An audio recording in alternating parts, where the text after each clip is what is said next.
Et ce matin, j'ai à cœur de vous parler de l'amour incomparable de Dieu le Père. C'est un thème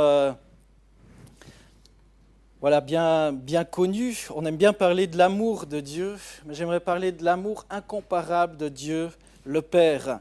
Dans Romains 8, versets 38 à 39, il est écrit, c'est l'apôtre Paul qui dit ceci, « Je suis convaincu que ni la mort, ni la vie, ni les anges, ni les principautés, ni les puissances, ni les choses présentes, ni les choses à venir, ni la hauteur, ni la profondeur, ni aucune autre créature ne pourra nous séparer de l'amour de Dieu manifesté en Jésus-Christ. »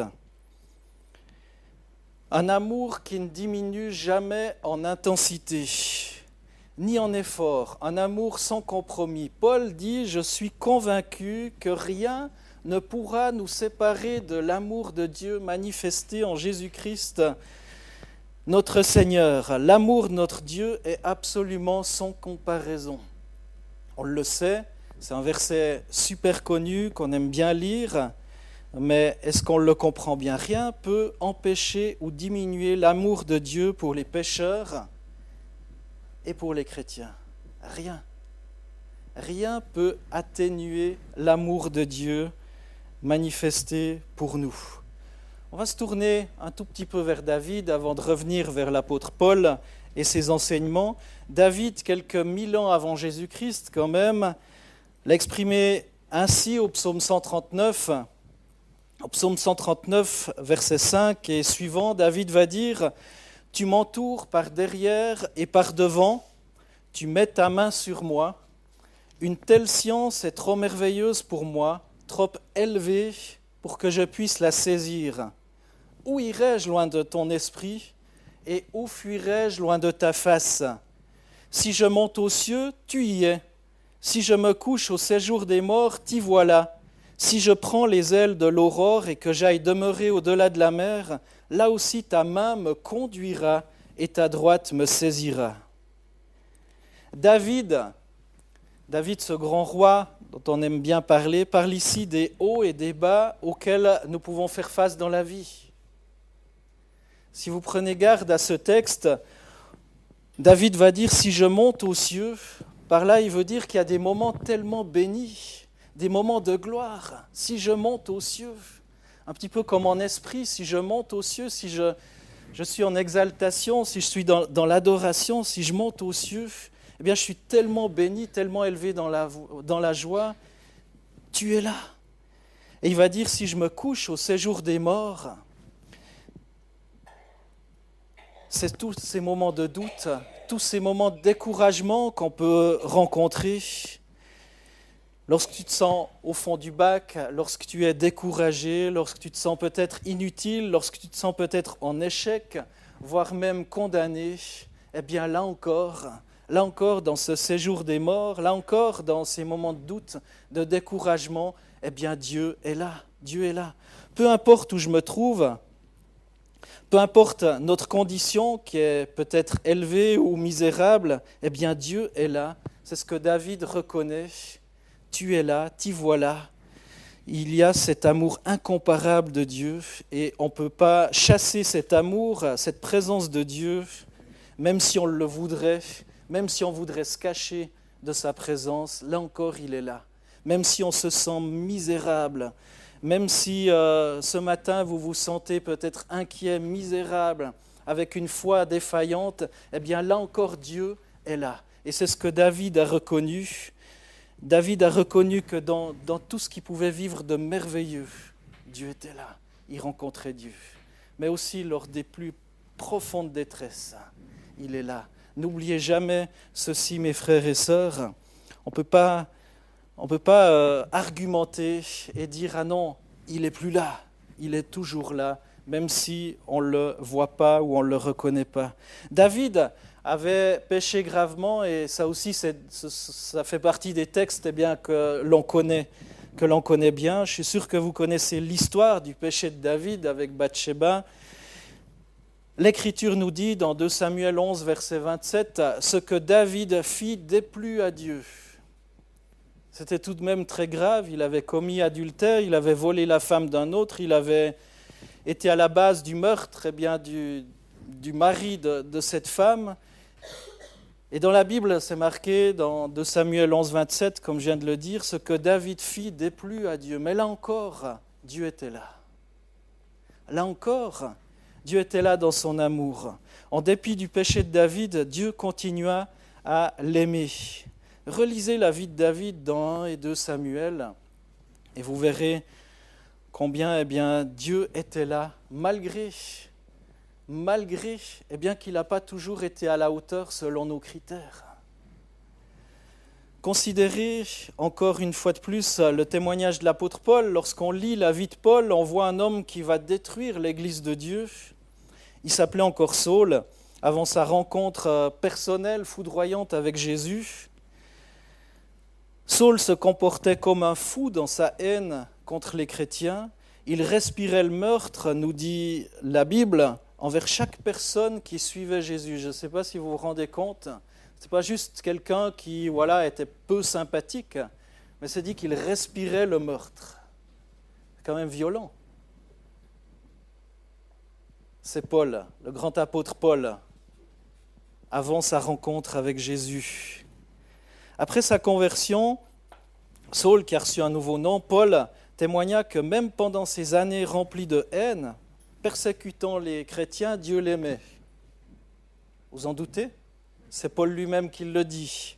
Romains 5, verset 8, Paul va le dire, Dieu prouve son amour envers nous en ce que lorsque nous étions encore des pécheurs, Christ est mort pour nous. Lorsque nous étions encore des pécheurs, Christ est mort pour nous. Il n'a pas attendu que Paul, tout à coup, accepte Jésus. Il n'a pas attendu que « super, viens dans ma vie et là je t'aime » parce que ça serait conditionnel à notre réponse. Mais l'apôtre Paul a bien capté ça, que l'amour de Dieu est incomparable. Dieu prouve son amour envers nous en ce que lorsque nous étions encore des pécheurs, Christ est mort pour nous. Christ est mort pour toi, Christ est mort pour moi, mon frère, ma sœur, avant que tu l'acceptes dans ta vie. Et ça ne va pas changer aujourd'hui que tu l'as accepté. Et pour ceux pour qui vous doutez encore de cet amour, vous ne l'avez peut-être pas accepté complètement ou pas accepté du tout,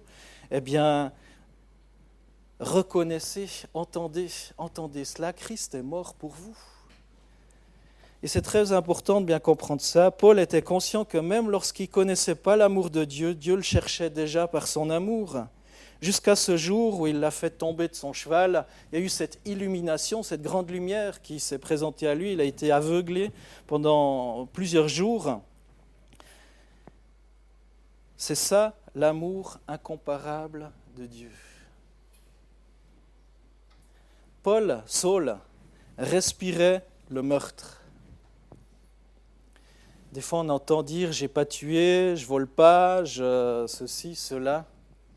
Et c'est vrai, beaucoup de personnes sont foncièrement bonnes, mais n'ont pas accepté le Christ. Paul était bien pire. Il respirait le meurtre. Et d'ailleurs, il ne se gênait pas de participer à des lapidations et autres joyeusetés de ce genre contre les chrétiens et d'autres personnes. Paul va dire plus tard, ce verset que je vous ai lu tout à l'heure dans Romains 8, 38-39, « Je suis convaincu que ni la mort, ni la vie, ni les anges, ni les principautés, ni les puissances, ni les choses présentes, ni les choses à venir, ni la hauteur, ni la profondeur, ni aucune autre créature ne pourra nous séparer de l'amour de Dieu manifesté en Jésus-Christ. » Je suis convaincu, pas j'espère, je pense que, mais je suis convaincu. J'ai cette certitude. Paul avait compris que maintenant qu'il appartenait au Seigneur, rien ne pouvait plus le séparer de l'amour de Dieu. Ni le diable, ni les démons, ni les principautés, ni les hommes, ni les anges, rien ne peut empêcher Dieu de l'aimer. Même pas le fait qu'il se détournerait hypothétiquement de son Seigneur. Comprenez bien ce passage, mes chers amis. La plupart des croyants ont lu ce passage, l'ont entendu prêcher, peut-être même depuis des années. Mais est-ce qu'on a bien saisi, est-ce qu'on a bien compris la portée de ce texte ? Que se passe-t-il dans notre tête lorsqu'on manque l'objectif de Dieu et que nous péchons? Qu'est-ce qui se passe lorsque quelque chose se passe de travers? Peut-être vous perdez un emploi, vous perdez la santé ou d'autres choses. Un échec de quelque nature que ce soit. Qu'est-ce qui se passe dans notre tête? Est-ce qu'il nous arrive de douter de l'amour de Dieu? Est-ce qu'on n'est pas tout de suite enclin à penser bien que Dieu nous châtie, que Dieu nous frappe, que Dieu nous aime plus? Dieu va-t-il arrêter de m'aimer parce que j'ai échoué? On a entendu une super prédication dimanche passé par rapport à cela aussi. Réécoutez-la sur Internet ou commandez le CD. Je lui ai déplu, alors il est fâché contre moi, il est en colère, il va me punir. Comme quelqu'un qui tout à coup, tu as l'impression qu'il ne te salue pas, tu as l'impression, peut-être, et très souvent, faussement, qu'il est fâché ou qu'il fait la tête. Est-ce que Dieu est ainsi? Est-ce que Dieu fait la tête? Est-ce qu'il est fâché? Est-ce qu'il te punit? La question est de savoir si l'amour de Dieu est conditionnel ou inconditionnel. Comment comprendre que rien ne peut nous séparer de l'amour de Dieu manifesté en Jésus-Christ? Est-ce que c'est un amour conditionnel? On a entendu dans ce texte que bien avant que Saul de Tarse, Saul rencontre Jésus, l'accepte, son amour était déjà là pour lui. Dans Jérémie 31, verset 3, il est écrit ceci à Israël: « De loin l'Éternel s'est montré à moi, je t'aime d'un amour éternel, c'est pourquoi je t'ai conservé ma bonté. » J'ai trouvé juste fabuleux ce passage. Je t'aime d'un amour éternel. Alors, qui que tu sois ce matin dans cette salle, considère que Dieu t'aime d'un amour éternel. Même si tu as l'impression d'être en échec vis-à-vis des critères de la Bible, la parole de Dieu, Dieu te rappelle qu'il te conserve sa bonté. C'est beau? Moi, je trouve, en tout cas, moi, ça m'émerveille. Ésaïe, un autre pour la route, Ésaïe 54, 8. Enfin, pour la route, je n'ai pas tout à fait fini mon prêche encore, mais Ésaïe 54, 8 nous dit « Dans un débordement de colère, je m'étais un instant caché à toi.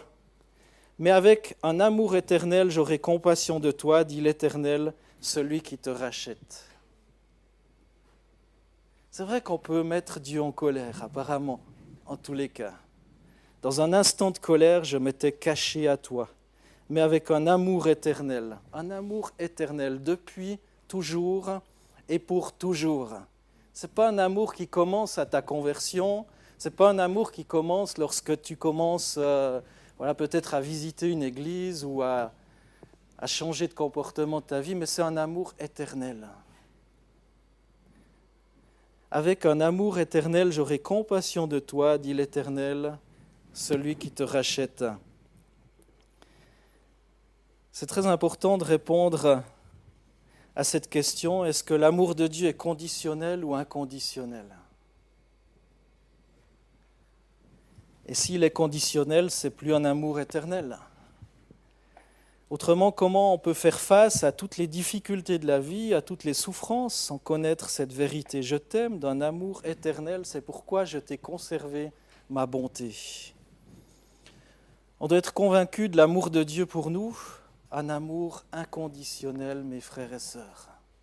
Je ne sais pas pourquoi je suis appelé à insister autant là-dessus. Peut-être quelqu'un a besoin d'être encouragé, de revenir à Jésus en disant « mais reviens simplement, reviens, Dieu t'aime, change, accepte son amour éternel pour toi, son amour inconditionnel. » Il y a un verset qui est utilisé pour les fins de culte ou à d'autres occasions qui parle de l'amour de Dieu, ça se trouve dans 2 Corinthiens chapitre 13 verset 14. Vous l'avez certainement déjà entendu après un mariage ou avant ou à la fin d'un culte. La grâce de notre Seigneur Jésus-Christ, l'amour de Dieu et la communion du Saint-Esprit soient avec vous tous. Ce verset n'est pas seulement une bénédiction finale, je crois que c'est le résumé de tout ce que Paul vient d'enseigner aux Corinthiens sur l'amour de Dieu. La grâce de notre Seigneur Jésus-Christ. Bien comprendre cette grâce, l'amour de Dieu et la communion du Saint-Esprit soient avec vous tous. Ce verset est en rapport avec trois vérités qu'on voit, 3 points dans ce texte, la grâce de Christ, l'amour de Dieu et la communion du Saint-Esprit. Et je crois que si on comprend bien ces 3 vérités, on ne doutera jamais de l'amour incomparable de Dieu pour nous. Il faut bien saisir, bien capter ces vérités, la grâce de Christ sur ta vie, l'amour de Dieu sur ta vie et la communion du Saint-Esprit. Premièrement, Paul considère la grâce de Jésus-Christ. Mais c'est quoi la grâce ? Ça encore, c'est une notion bien souvent mal comprise, mal utilisée. On sait d'après Paul que la grâce, Paul va écrire quelque chose d'intéressant dans Tite, chapitre 2, versets 11 à 14. Paul va dire « La grâce de Dieu s'est révélée comme une source de salut pour les hommes ». La grâce, on voit déjà dans ce verset 11, la grâce de Dieu s'est révélée comme une source de salut pour les hommes. Verset 12, elle nous enseigne, la grâce peut nous enseigner, elle nous enseigne et nous amène à nous détourner de tout mépris et à rejeter les passions des gens de ce monde. Ainsi, nous pourrons mener dans le temps présent une vie équilibrée, juste et pleine de respect pour Dieu. En attendant que se réalise notre bienheureuse espérance, la révélation de la gloire de Jésus-Christ, notre grand Dieu et Sauveur. Il s'est livré lui-même en rançon pour nous, afin de nous délivrer de l'injustice sous toutes ses formes et de faire de nous, en nous purifiant ainsi, un peuple qui lui appartienne et qui mette toute son ardeur à accomplir des œuvres bonnes. La grâce nous enseigne et nous amène à détourner de tout mépris. Quel est l'enseignement que la grâce offre ? La grâce, c'est cet enseignement de salut. La grâce, ce n'est pas le moyen pour pécher encore plus.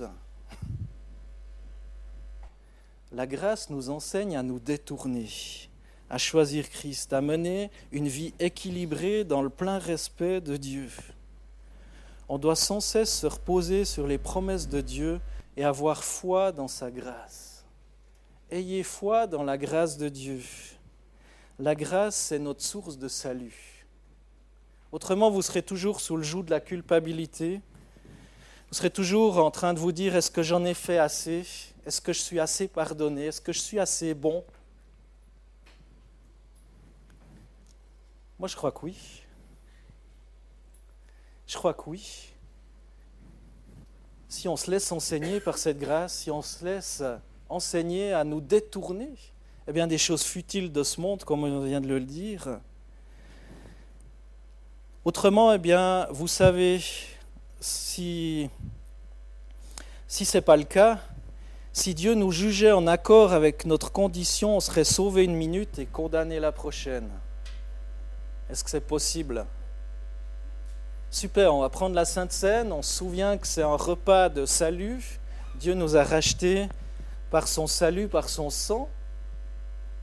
Et tout de suite après, vous vous mettez en pétard, en colère ou que sais-je, une mauvaise pensée, ça suffit pour nous disqualifier. Tiens, je suis plus sauvé.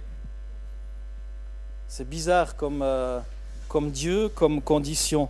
On aurait besoin de se convertir 10 fois par jour et on serait rétrograde au moins 10 fois par jour.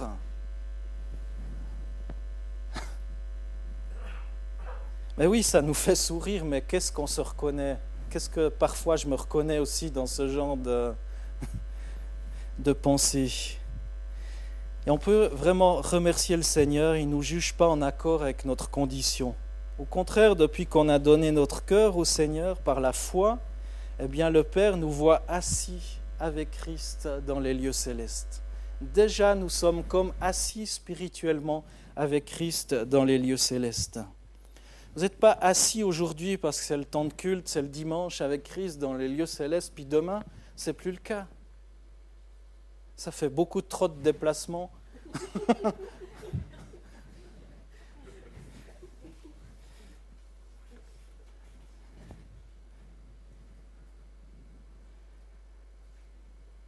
Ce que Dieu voit, c'est notre position avec Christ.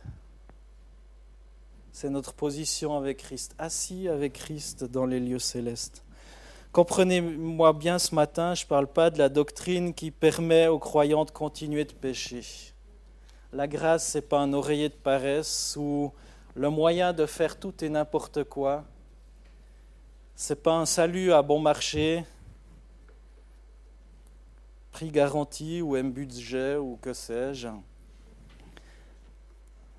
La grâce, comme j'ai lu dans Tite, nous enseigne et nous amène à nous détourner de tout mépris de Dieu et à rejeter les passions des gens de ce monde. Ainsi, nous pourrons mener dans le temps présent une vie équilibrée, juste et pleine de respect pour Dieu, en accord avec cet amour de Dieu, cet amour qui est éternel. La Bible est claire, il est possible à chaque croyant et à tout moment de se détourner de Dieu et de rejeter son amour. Mais ça ne change pas pour toi, mon frère, ma sœur, bien que l'amour de Dieu demeure pour toi. Même si toi, tu le rejettes, son amour reste valable. Son amour reste là parce qu'il est éternel. Il n'a ni commencement ni fin. L'amour que Dieu a pour toi n'a ni commencement ni fin. Et le drame, ce serait de croire que oui, il aurait une fin. Mais là encore, la grâce t'enseigne, si tu te rends compte que peut-être tu es allé trop loin dans certains débordements, la grâce t'enseigne à revenir dans son amour qui est éternel. À revenir, à simplement accepter, capituler devant son amour et à laisser de côté ton péché ou ce qui t'éloigne de Dieu. Mais Dieu nous laisse libres. Dieu ne nous contraint pas à l'aimer. Simplement, son amour demeure éternel pour nous. Dieu désire qu'on connaisse la sécurité qui découle de notre position en Christ. Tu es assis avec Christ dans les lieux célestes. Êtes-vous en train de vous battre avec une faiblesse, avec un manquement, avec un péché, avec quelque chose avec lequel vous n'êtes pas fier ? Si oui, sachez que Dieu ne changera jamais quant à son amour pour vous. Laissez-vous enseigner par la grâce. Laissez-vous rejoindre par la grâce de Dieu. Non pas pour dire, de toute façon, je fais ce que je veux, tout est effacé. Mais justement, afin que son amour vous transforme à l'image du Christ. Deuxième chose qu'on voit dans ce texte, la grâce de Christ, l'amour de Dieu. Paul fait part de l'amour de Dieu. Lorsqu'on parle de l'amour de Dieu, tout de suite, nous vient en tête un texte également bien connu, celui de Paul aux Corinthiens, chapitre 13, versets 4 à 8, 1 Corinthiens 13. Ce texte est aussi très souvent lu. Je vais lire au verset 4. « L'amour est patient, l'amour est serviable, il n'est pas envieux. L'amour ne se vante pas, il ne s'enfle pas d'orgueil, il ne fait rien de malhonnête, il ne cherche pas son intérêt, il ne s'irrite pas, il ne médite pas le mal, il ne se réjouit pas de l'injustice, mais il se réjouit de la vérité. » C'est notre description à tous dans cette salle. Mais ça continue. Il pardonne tout, il croit tout, il espère tout, il supporte tout. L'amour ne disparaît jamais, que ce soit les prophéties, elles seront abolies, les langues, elles cesseront, la connaissance, elle sera abolie. L'amour ne disparaît jamais. Pas de doute, vous avez entendu ce passage de nombreuses fois depuis l'estrade de l'Église, à certaines prédications de mariage. L'amour supporte tout, etc., croit tout, espère tout. Ce texte nous montre une vérité puissante concernant la capacité d'amour de Dieu. En entendant ce texte, on pense naturellement que c'est le genre d'amour que Dieu attend de nous. C'est vrai dans un certain sens, mais pas complètement. Personne ne peut vivre, humainement parlant, ce genre d'amour. Il pardonne tout, il croit tout, patient, serviable, pas envieux, se vante pas, fait rien de malhonnête, cherche pas son intérêt, s'irrite pas, médite pas le mal. Que celui qui se reconnaît dans ses pensées lève la main. Je prierai pour son orgueil.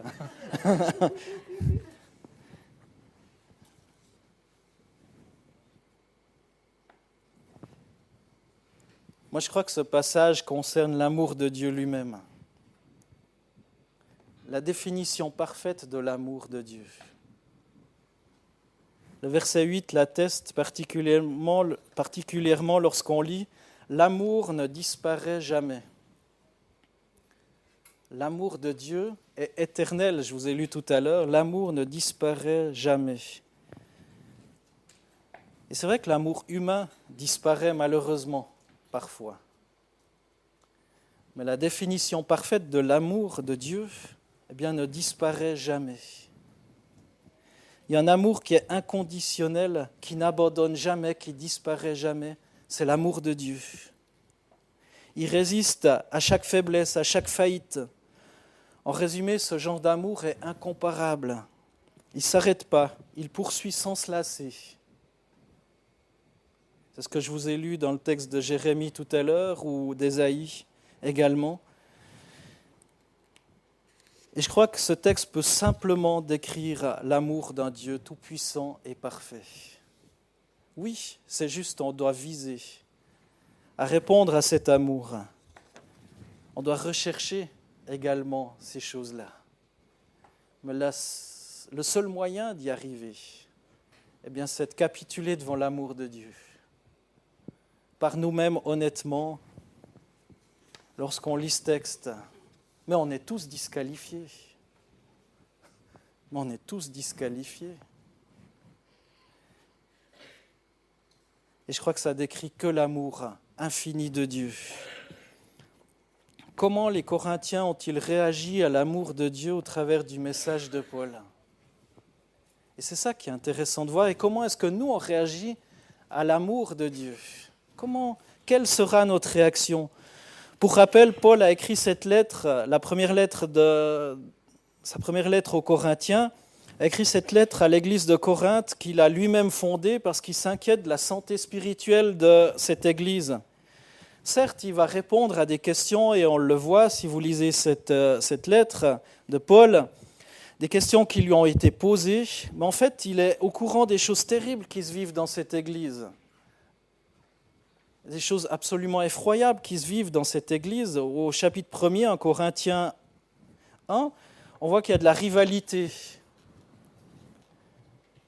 Dans Corinthiens 12 et 13, on voit qu'il y a un esprit élitiste, des désaccords au sujet de l'esprit et des dons.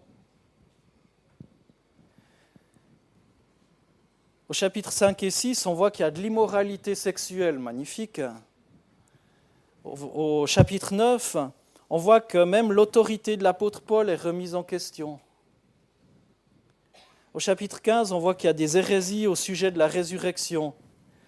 Au chapitre 11, on voit qu'il y a des pratiques tout à fait aberrantes concernant le repas du Seigneur, la Sainte Seine, etc., etc., etc. Paul va répondre à ces questions, même à des questions qui ne lui sont pas posées d'ailleurs. Et comment les Corinthiens ont réagi ? Même il n'était plus tellement reconnu dans son autorité. Je crois qu'ils ont été touchés par l'amour de Dieu, parce que Paul a présenté l'amour de Dieu. Paul a présenté cet amour inconditionnel de Dieu. Paul le redira plus tard dans sa deuxième lettre aux Corinthiens, chapitre 7, versets 9 à 11, je vais vous le lire. Paul leur dira « Je me réjouis à cette heure, non pas de ce que vous avez été attristés. » C'est vrai que si on vous écrivait de cette manière-là, je ne sais pas si on serait encore copains avec Paul, mais enfin voilà. « Je me réjouis à cette heure, non pas de ce que vous avez été attristés, mais de ce que votre tristesse vous a porté à la repentance. Car vous avez été attristés selon Dieu, si bien que vous n'avez subi de notre part aucun dommage. En effet, la tristesse selon Dieu produit une repentance qui mène au salut et qu'on ne regrette pas, tandis que la tristesse du monde produit la mort. Cette tristesse qui est bonne aux yeux de Dieu, voyez quel empressement elle a produit en vous, quelles excuses vous avez présentées, quelle indignation vous avez manifestée, et quelle crainte, quel ardent désir de me revoir, quel zèle, quelle détermination à punir le mal. Par toute votre attitude, vous avez prouvé que vous étiez innocent en cette affaire. » Innocent de quoi ? Immoralité sexuelle, d'hérésie, de remise en question de l'apôtre Paul. de pratiques un peu spéciales de la notion de la Sainte Seine, de la communion, des rivalités. Par leur attitude, par leur repentance, ils sont déclarés justes. Parce que Christ a payé. Par toute votre attitude de repentance, par leur réponse à l'amour de Christ, ils sont désormais déclarés justes, justifiés.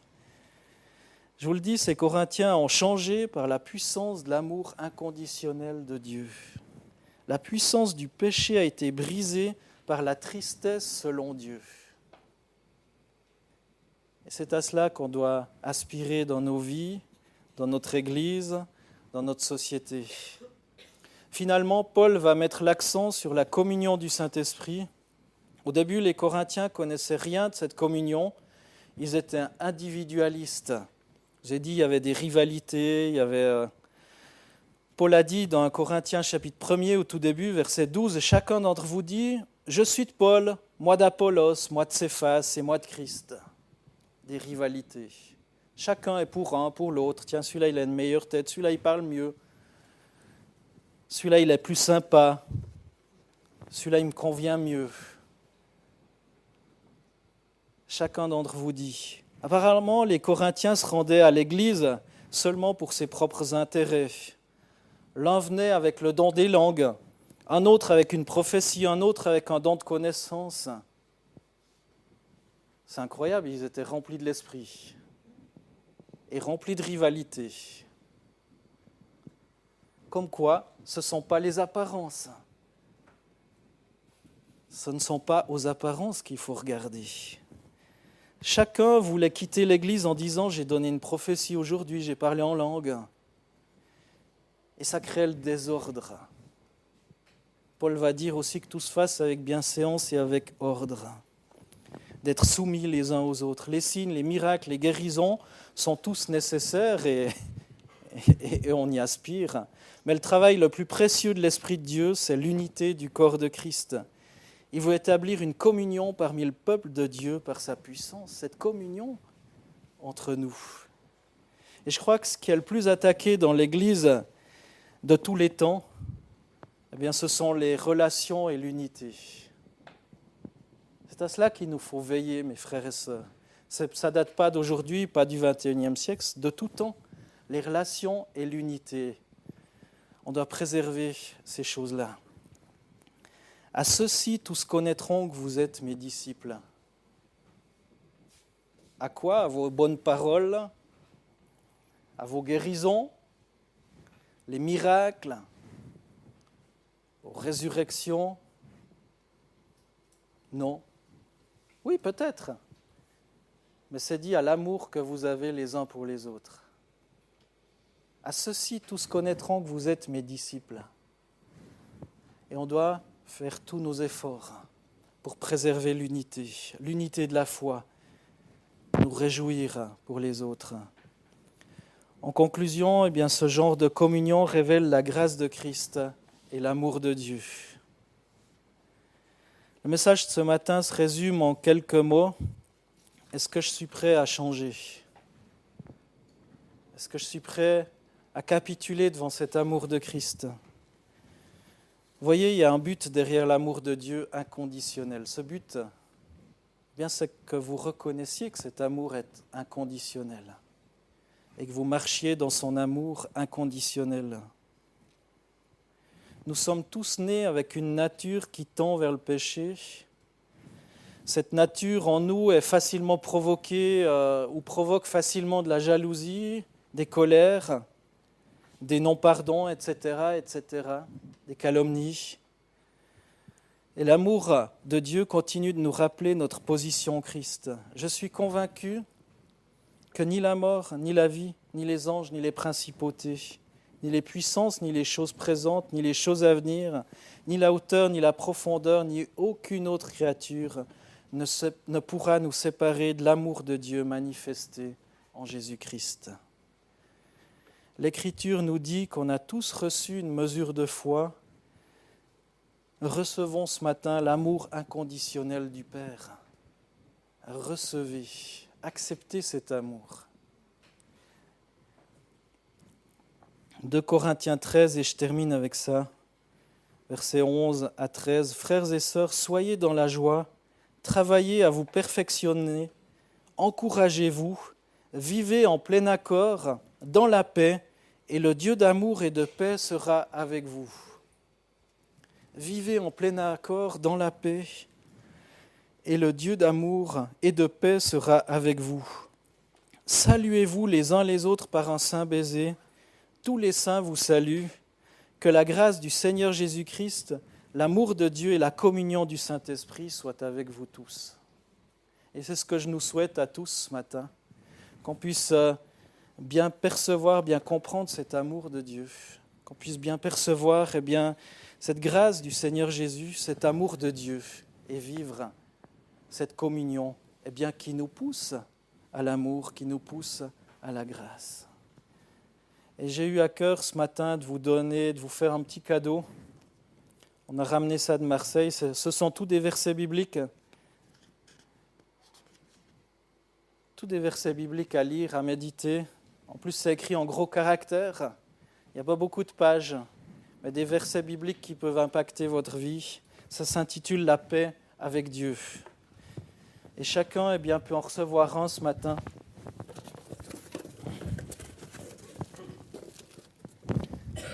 Si tu peux distribuer.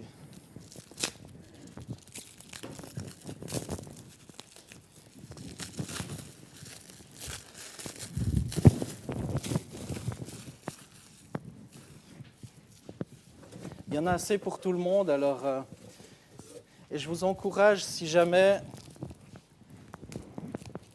cette petite brochure peut être aussi transmise à d'autres personnes, vous pouvez la lire. Vous pouvez la mettre dans votre pile de vieux papier. Elle ne sera pas bien utile. Mais vous pouvez faire comme je fais ce matin. Elle peut avoir une seconde vie. Vous pouvez la donner à quelqu'un d'autre. Vous pouvez la donner à quelqu'un d'autre, la transmettre à votre tour à quelqu'un d'autre et inviter les gens à la paix avec Dieu. Dans une visite à l'hôpital, dans une visite d'une personne qui est découragée, vous pouvez lui dire « Tu peux être en paix avec Dieu ce matin parce que l'amour de Dieu est incomparable. L'amour de Dieu ne s'efface pas. » Il en manque, vous en voulez ?